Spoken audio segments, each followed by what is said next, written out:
સુરતના ભાટામાં એક અઠવાડિયા પહેલા દીપડો દેખાયો હતો, જો કે વન વિભાગ દ્વારા પાંજરા મૂકવા હોવા છતાં પણ હજુ સુધી દીપડો ઝડપાયો નથી.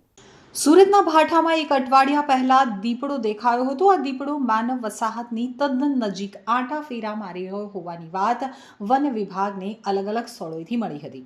તો વન વિભાગે પાંજરા ગોઠવી દીધા હતા. જો કે અઠવાડિયાથી દીપડો વન વિભાગના અધિકારીઓને હંફાવી રહ્યો છે. વન વિભાગે પાંજરા મૂકવા છતાં દીપડો પકડાયો નથી. તો બીજી તરફ પાંજરામાં મારણ મૂકવામાં આવ્યું નહીં હોવાનો ગ્રામજનોએ આક્ષેપ કર્યો હતો.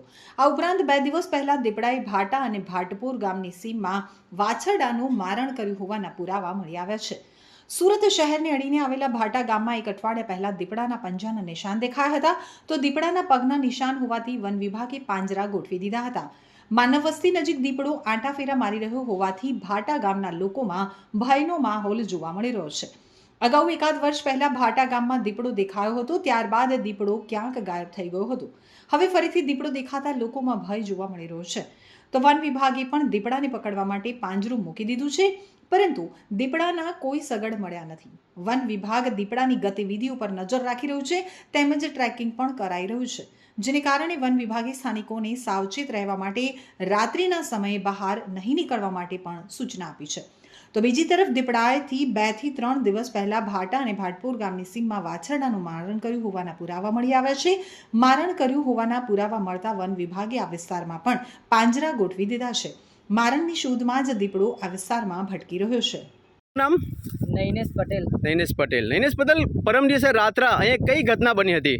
પરમ દિવસે થયું હતું એવું કે આ મારો ભાઈ છે, એ અહીં આગળ ગાય ભેંસને પાણી પીવડાવવા માટે આવ્યો હતો. તો એમણે મને કીધું કે એક આપણી વાછરડી મળતી નથી.